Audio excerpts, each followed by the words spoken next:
Ladies and gentlemen, thank you very much and welcome everybody. Good afternoon. My name is Rian Geldenhuys. I look after the international trade law content at LexisNexis, and I'm joined by two panelists who are going to help us today and unpacking some of the intricacies that we need to consider when we talk about safeguard measures.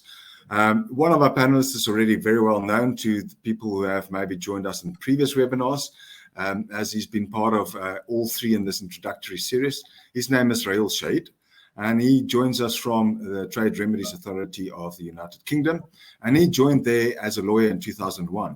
He specializes in anti-dumping, subsidy and safeguard measures, as well as a wider area such as circumvention, bilateral safeguards and transnational subsidies. Raheel is an admitted solicitor of England and Wales and has over 6 years of post-qualification experience. In addition, he has 10 years experience working in government and has gained regional management experience in established legal teams across London. He was the family law specialist for His Majesty's Court and Tribunal Services legal operations, and Raheel also acts in a judicial role in England and Wales by hearing civil and family law cases. Then we're also joined by Arnaud Williams, who is a partner in the International Commercial and Trade Practice Group in the Brussels office of Baker McKenzie. Arnaud advises clients on all aspects of trade and customs, especially with respect to competitiveness and the application of WTO law and other trade rules to various sectors. As a result, Arnaud has helped remove trade barriers, unlock new markets, increase profits, decrease costs and risks, and improve compliance. In the field of trade defense, which is the things that we're looking at now, anti-dumping duties, subsidies and countervailing measures and safeguards and anti-circumvention investigations, Arnaud has assisted complainants, respondents, associations, governments, importers and users in more than 200 high-profile cases. Along with representing clients in such cases with the European Union Commission and the EU courts, he has worked on several third-party cases like China, Russia, Turkey, as well as assisted with crafting WTO arguments. And in 2010, one client referred to Arnaud as the perfect anti-dumping payer's bulldog. Gentlemen, thank you very much for joining us as panelists. We're looking very much forward to all of the insights that you may share on this. Raheel, I wonder if you are able to kick us off. When we looked at anti-dumping duties and countervailing measures in our first two webinars, we saw that these measures are targeted towards unfair trade. So this is in case of anti-dumping duties as a result of international price discrimination, and with countervailing measures as a result of government subsidies. Are safeguard measures also designed to counter unfair imports? Thank you, Rian. And to start with, I think we just need to understand safeguards, where they sit in this sort of trade remedy space and what they're for. The safeguards are, in essence, an emergency action. And so in that sense, we're not really dealing with unfair trade in the sense of injury caused directly by sort of policy changes as a result of the companies themselves that are exporting, or indeed governments putting in place, for example, countervailable subsidies. This is more looking at injury that occurs based on sheer amount of imports, in essence, of certain goods into the country. So they aren't really designed to counteract trade that might be seen as unfair, but rather trade that is sort of destabilizing the industry, if you will. And so it's just important to emphasize that safeguards are intended to be emergency measures, they're temporary measures, and so the end goal should be in sight when you're considering whether to implement them or not. I'm sure we'll get onto sort of the details of that further, but I'll stop there for now. Fantastic. Thank you very much, Raheel. Arnaud, welcome. Maybe you can tell us, what is a safeguard measure and what form could a safeguard measure possibly take? Yeah, a safeguard measure basically is indeed to help the domestic industry to counter an increase in imports. And that increase in imports can indeed be just a fair increase, like Raheel already said. Look, we have the unfair imports and you have the fair imports, but you also need to be able to, if the fair imports increase a lot, you also need to be able to have some measures. And the way to do it is basically to limit imports. And how can you limit imports? There's basically three ways. You put duties on them, normally very effective, just across the board. You can also just put a limitation, a quantitative restriction on them. You can say, look, we cannot have block all the imports by say duties, because we still need a little bit, because the domestic producers cannot produce enough. And you can also put basically a combination of the two, which is a tariff rate quota, which means that you allow a normal volume of imports to continue to be imported without any measures, but everything that is increased, that is causing the problem, you put a duty on. So that's basically the forms you have to look at, and depending on the situation, you end up with one of the three, so to say. Thank you very much, Arno. Rael, which conditions should be present for the Trade Remedies Authority to apply any of those safeguard measures that was just elaborated on?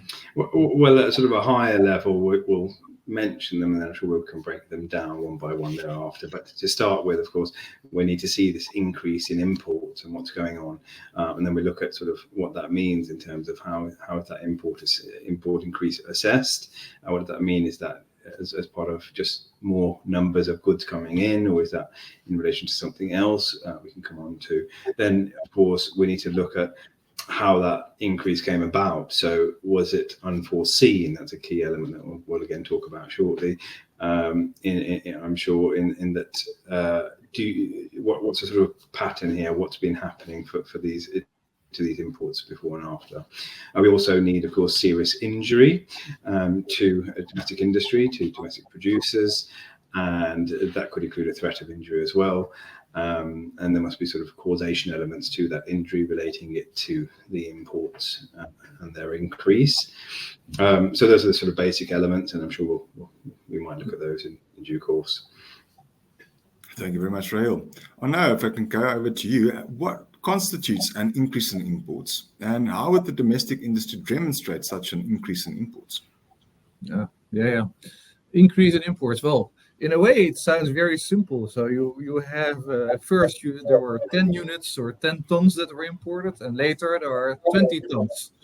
That's an increase in imports. That's very simple. Everyone can see that.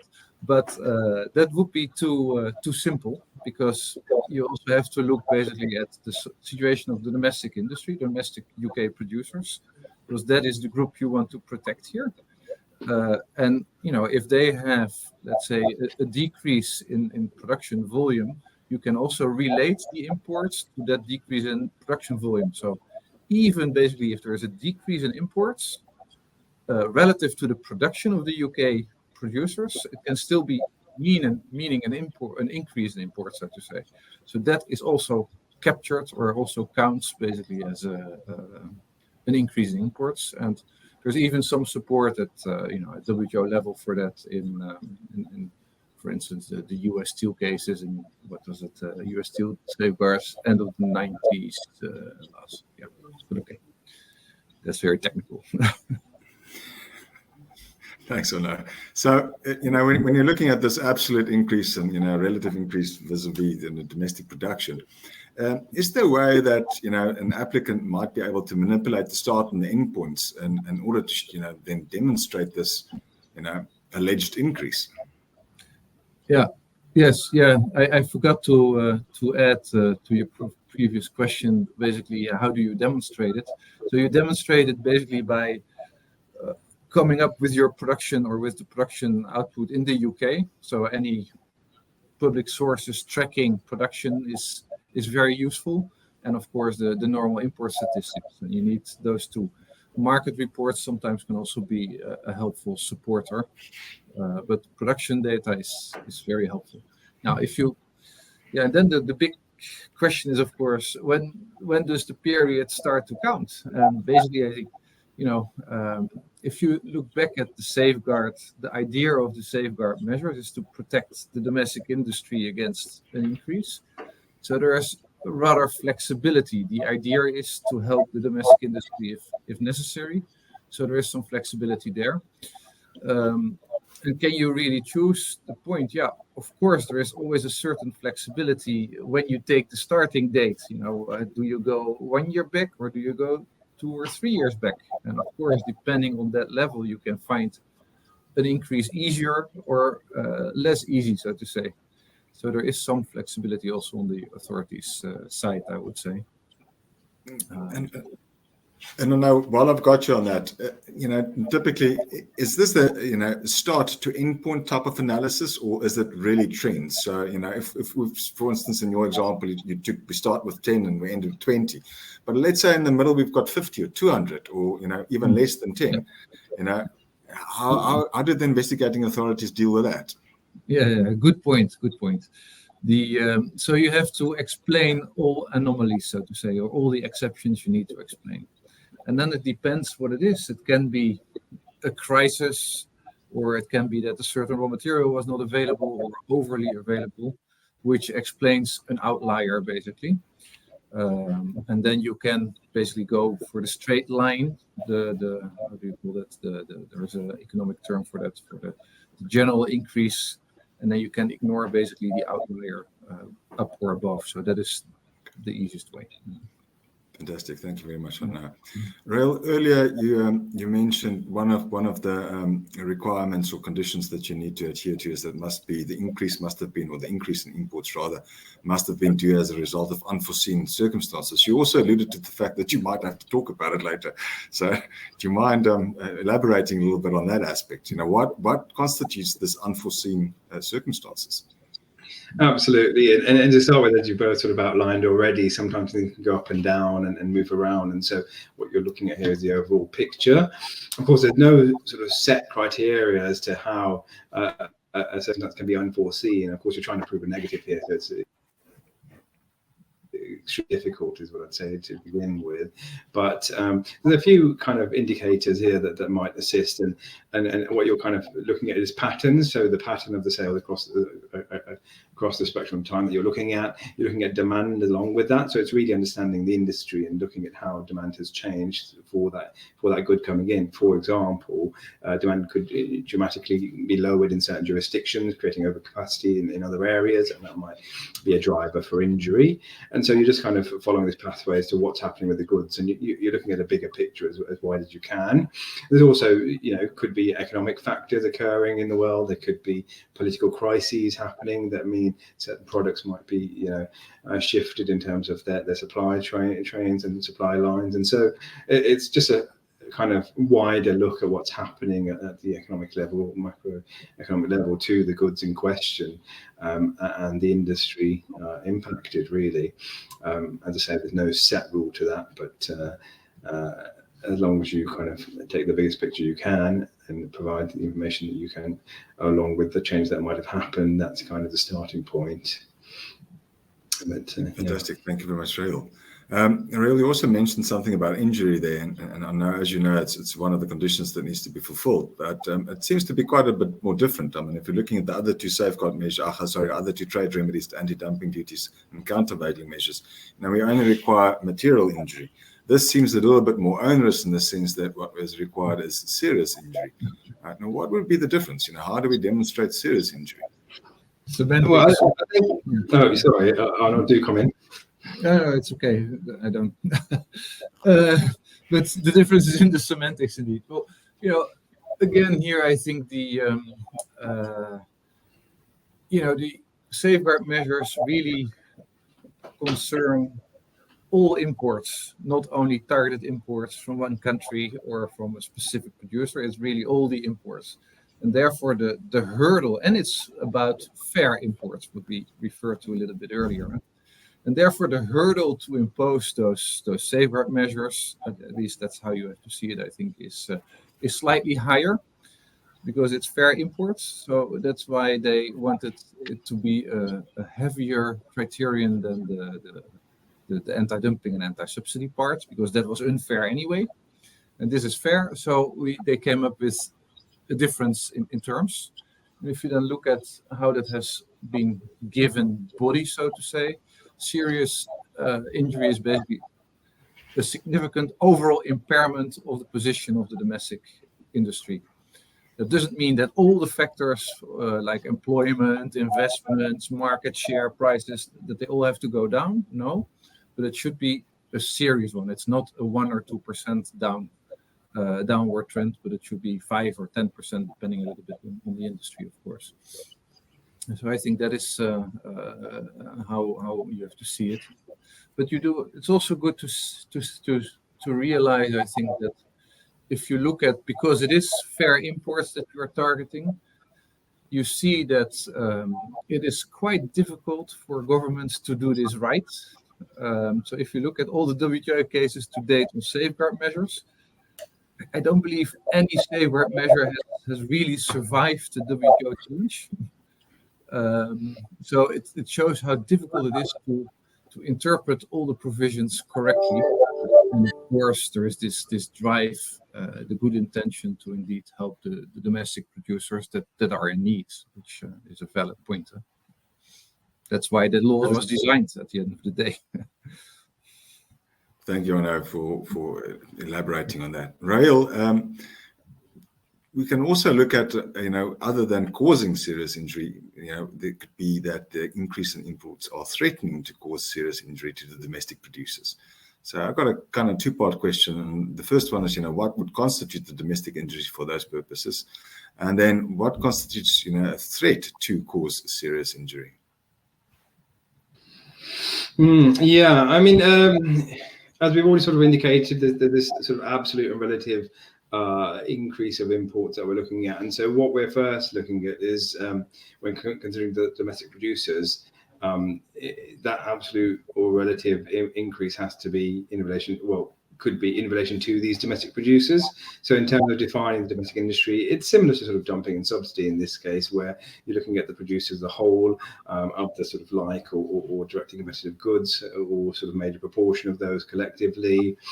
But then going on, I suppose, and looking at this sort of injury and threaten to cause serious injury, how that's quite a different sort of question, really. For the most part, you're still assessing it in the same way, but the threat must first of all be sort of clearly imminent. It must be a threat of significant overall impairment to the producer's position in the market. A threat of injury will look at sort of what impact is being caused currently to domestic producers, assessing sort of same sort of things that you look at with injury, the sales, productivity, capacity utilization, etc. And you're trying to look at these in terms of the likely impact that sort of increase in imports is having.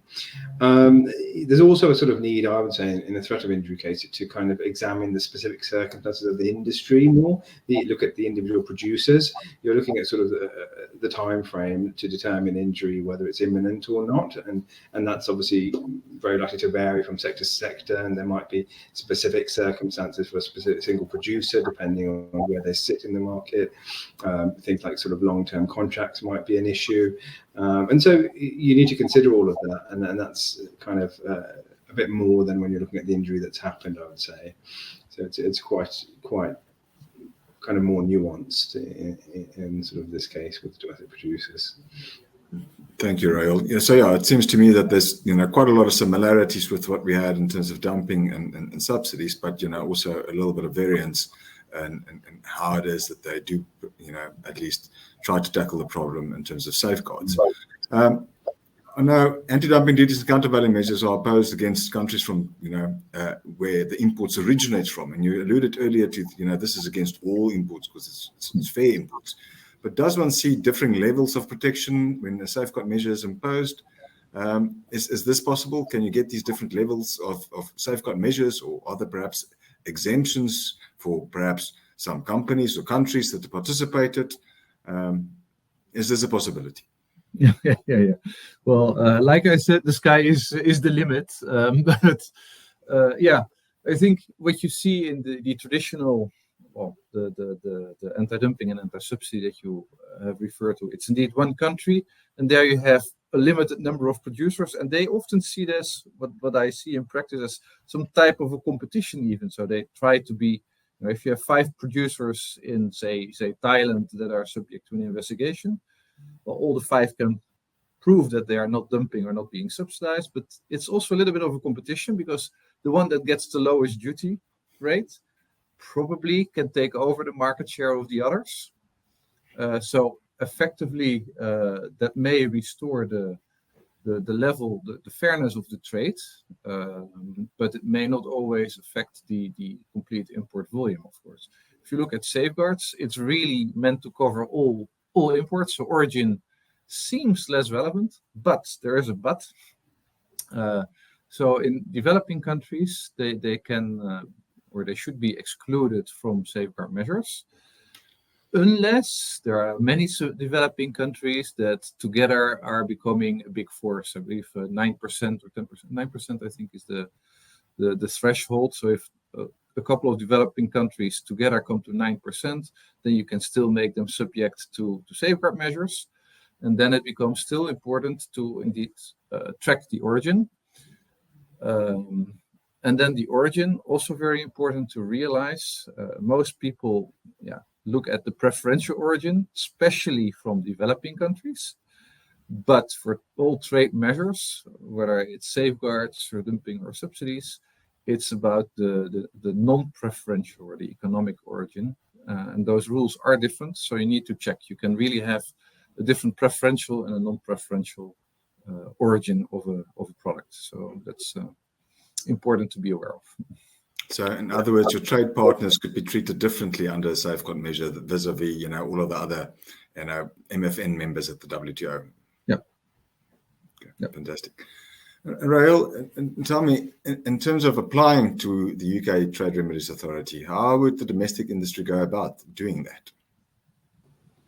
In the same way that for the UK Trade Remedies Authority, in the same way that they want to make an application for a dumping or subsidy to start with, just to indicate again, with the TRA in particular, there is a sort of pre-application office where parties can sort of have that initial check, as it were, of their application, make sure that the sort of viable evidence there for it to go ahead, and then that can kind of assist sometimes in then making the application. Looking at the actual application itself then and what's really required, well, first of all, they need to include a description of the goods, and this is sort of needs to be detailed. It needs to include sort of the technical characteristics along with type classifications, and the description of the sort of the light goods, and goods they produce themselves as applicants, goods that other UK producers or whichever country it is producers might produce, directly competitive goods with those as well, and just to indicate all of the sort of details, technical details around all of those. We then also need to look at the details of those sales. So details of all of the producers that are involved, that make those goods in the UK or in the domestic market. How much support there is for that application by those other producers. So we needed to know sort of whether there is opposition or support from other producers and who indeed those producers are. So some detail to everyone that might be contacted or might be able to provide information and evidence. That we also need the applicant to sort of set out serious injury, evidence that, set out, well, indeed, if it is serious injury or if it's a threat, then to explain that. And also to sort of look at that in the time frame. So what we're looking at really is a sort of 3-year time frame, a full 3 years. So if it goes beyond that, then anything plus 3 years. And of course, as we've indicated already, we want to know about these unforeseen developments. What is it that led to the increase? What is it that's led to the impact from that increase? And sort of information about market share, amongst sort of other basic things that the application form would guide them towards. But generally speaking, it is a sort of technical and difficult application that needs to be considered before it can be submitted. But by all means, there are definitely experienced people out there that can assist with that. And so, I think that's where they should start in any event. And as you mentioned, you also have the pre-application office, so that is also an avenue that domestic producers may pursue, and chatting to you beforehand. And then I also assume that you have probably a template or two that you do find once you've registered on the Trade Remedy Service, so you can at least scroll through that before you, make an appointment with the pre-application office. Exactly, it's a good point. I mean, there's a lot out there, and there's a lot on the sort of public files for you to look through, and so that's building, and people have sort of given feedback that the TRS is sort of transparent and helpful. So yes, do have a look through, just as sort of example, if you will, definitely. Brilliant, thank you. And then once you've gone through the process, so you've familiarized yourself with what is required, you've spoken to the pre-application office, you've probably consulted external counsel in order to assist you with the matter, and you've now submitted your application. How long is it roughly in terms of your procedures before that domestic industry may expect, a yay or nay, or halfway yay or nay, in terms of whether you're going to get a safeguard application or measure imposed, rather? Well, that's a very good question, and unfortunately, I can't give a sort of well-reasoned answer to this because we've actually never had one thus far. Looking at sort of reviews and timescales, obviously we work to WTO timescales, we're looking at sort of 18 months, etc. But generally speaking, we've not been in that position at the TRA in the UK. However, guidelines are out there, and that's what we would work towards, if anything. Looking at the review timescales, I think we dealt with a safeguard transition review at the Trade Remedies Authority, and that's sort of a European measure that was transitioned over to the UK, and we were looking at sort of 18 months for that. And so taking that as the only sort of guideline I can, that's probably what we're working towards, if anything, that we should see.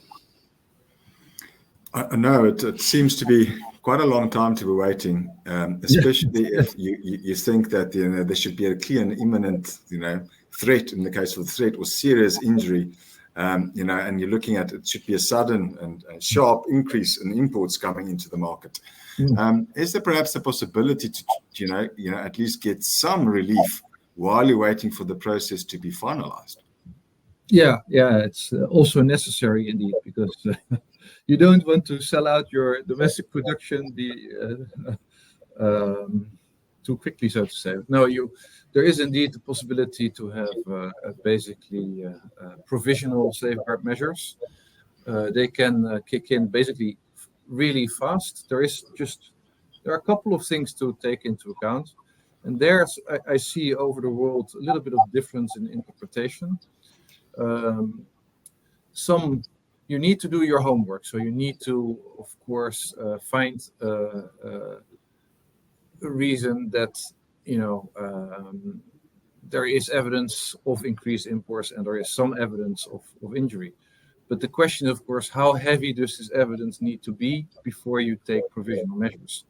And there, I think that a relatively quick and dirty approach is sufficient, but the government, of course, needs to be open to this relatively quick and dirty approach, because the investigation will show out anyway whether it was correct or not.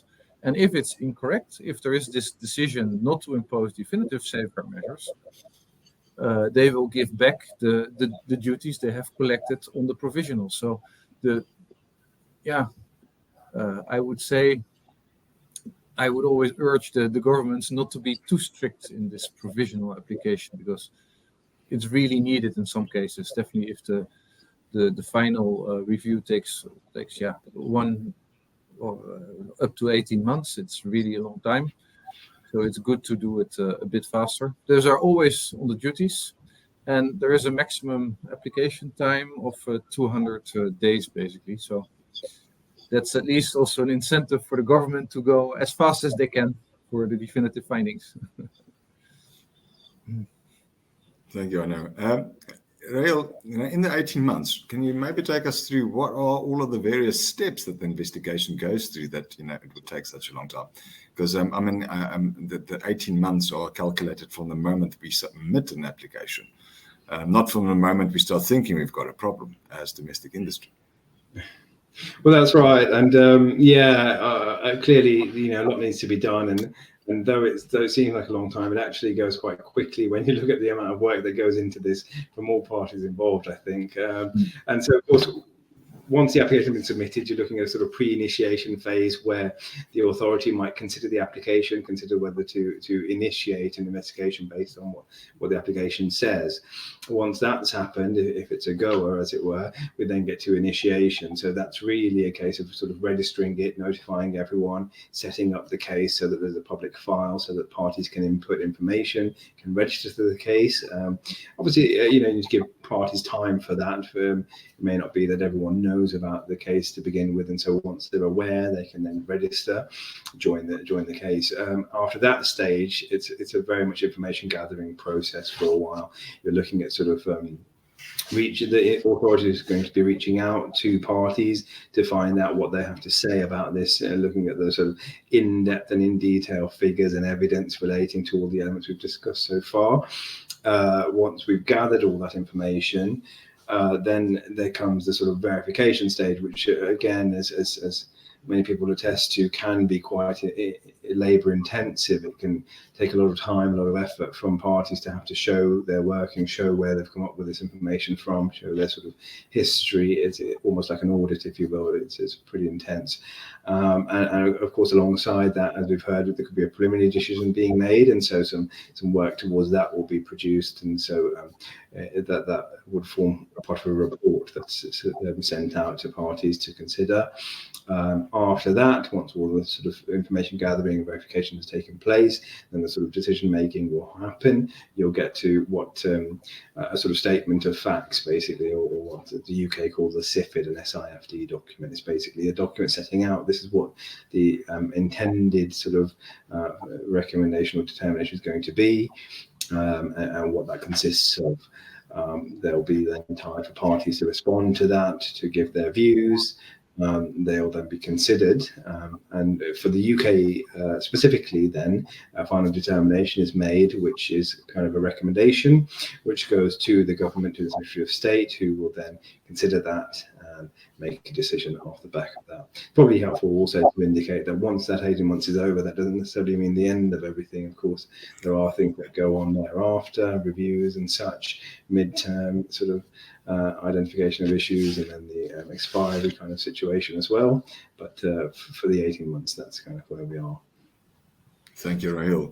I know it sounds like quite a lot of trouble to go through, a lot of work that's involved.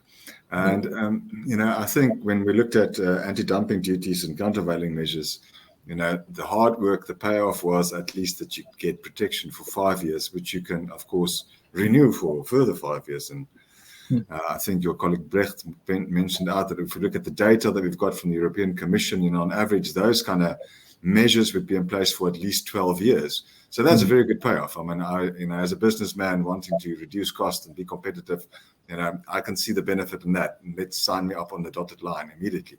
What's the case in safeguard measures? Is it the same? Yeah, no, it's not that good. It's not that good, unfortunately. It's still good though, but it's not that good, because there are indeed both in the US and in the EU there are anti-dumping and subsidy measures already in force, some for 35 years or something. It's incredible, and that's basically because the threshold for renewal is so low. The legal threshold to renew is lower than the threshold to initiate or to come to original duties. But if you look at safeguards, the initial period is 4 years, not 5. So that's the first differentiator. And then the second trick here is that you need to decrease the level of protection over time. And that's probably one of the reasons why all those tariff rate quotas are so popular. Because if you just increase with a little bit the volume that can come under the tariff rate quota before the duties kick in, you have done your dues, and you have released the measure a little bit, so that qualifies. But in total, it can only go for 8 years, and that's the full stop. And then it ends. Point. Thank you very much. But 8 years is still a mighty long time in business. So. It's definitely a good amount of time.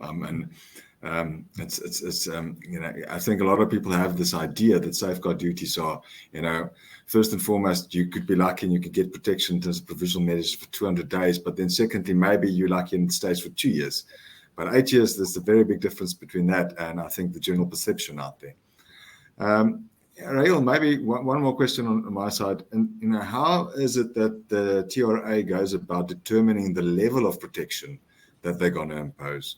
I'm not going to ask you to talk about, the various type of measures, but, how is it that they decide that this particular duty is going to be pitched there, or, the quota's X or whatever it might be?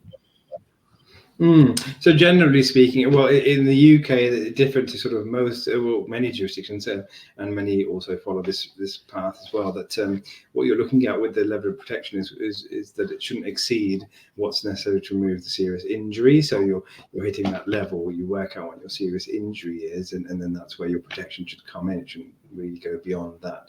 That's the case for the UK in any event. And as we've heard already, it should then be reduced year on year potentially, what's called sort of liberalisation or an adjustment plan.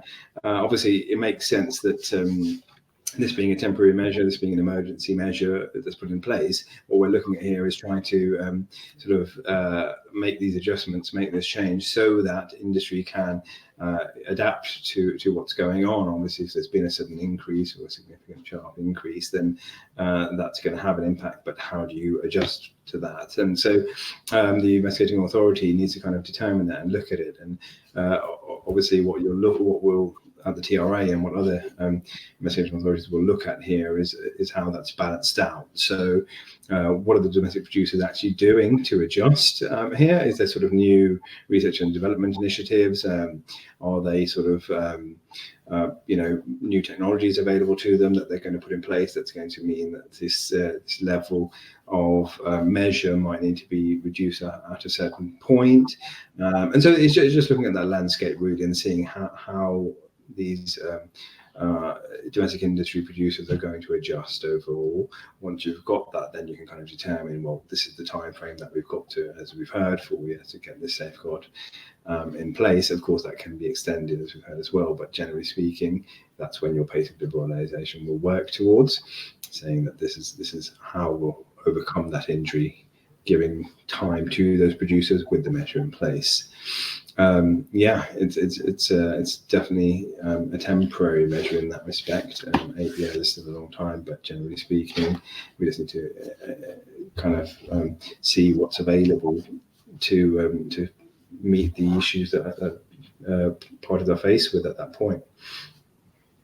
Thank you very much, Rael. Oh no, I wonder if I can, lean a little bit of the wealth of experience that you have in these matters, and ask you a two-part question. One is, why do we see that it looks like, compared to the other two trade remedies, that this is the least popular trade remedy that one can use? So that's the one question. And then the second part on top of that, I think, is, practically, what do you think that, industry could, do better in making use of this particular instrument? Yeah. Two very valid questions. So the why it seems less popular? Yeah, it's perhaps less popular in the EU, but in other countries, safeguards are much more used than in the EU or UK so far. So it may be a little bit of perception. It's not that it's underutilized as such, but the reason behind it is, you also really get the good guys with those safeguard measures. So it's not really targeted against the one or two largest exporters or exporting countries, but it's really everyone, also your friends. Okay, you can make some gestures, but fact is that you are hitting them with something. So that makes it, at least for the EU, a bit less attractive. That's one of the explanations. And if you now look, how can industry use this better? I really think it's underutilized. To a certain extent, it's, in my view, easier to bring a safeguard case than a dumping case, because with a dumping case, you really need to make those dumping calculations, and it needs to be, it's some form of unfair trade. Well, this sharp increase in imports, you see that more often than you realize, and I just think that companies are not sufficiently aware of this, so they should try to convince the government to engage basically a little bit better, I would say. Fantastic. Rael, maybe something on your side if you want to add something to that. Yeah, sure. I mean, I think just generally speaking, of course, safeguards have a sort of another hurdle that they have to jump over at WTO level, and this is, well, what constitutes a safeguard or not. And without getting too technical here, there's obviously certain obligations that members have at WTO level, and we're looking at breaches of those obligations before safeguards can be implemented. Obviously, that's a very debatable point, but it just adds that extra hurdle to how things are going to sort of pan out with safeguards. And I think that makes it difficult. There's a sort of uncertainty there in how things will progress. But generally speaking, I agree with Arnold that your safeguard hits everyone at once, and you can make alterations, and those alterations also can be complex and technical, and you don't know necessarily where they're going to end up. Even if you sort of plan things out, it might not pan out the way you want them to, so you're kind of taking that risk on when you go for it. But generally speaking, they can be used, targeted well. Yeah. Can I just quickly? So Yes, I please. mentioned. Yeah, sorry. Yeah, I mentioned that it's difficult to for all those safeguard measures to survive WTO challenges, but it didn't really stop other countries in using it. So sometimes I think that some countries want to be too correct. Let's say it like this, and leave the reaction up to the governments. But I think when you feel there is a need, you should companies should have a serious look at it. No. Thank you very much, gentlemen. I think that brings us to the end of the session. We've, I think, discussed in very brief highlights what is necessary and what one should consider when you want to bring one of these safeguard applications. So thank you very much, Arnaud and Raheel, for your time and your valuable insights. It's greatly appreciated. We will also be sending this to all of the participants and everybody that registered that might not be able to have made the 2:00 start, and they will then be disseminated to a wide audience. So thank you very much, and I hope we are able to collaborate in the new year on an additional series of webinars specifically relating to trade. Thank you very much, and have a good afternoon. Thank you. Thanks, Pleasure. everyone. Yeah. Thank you very much.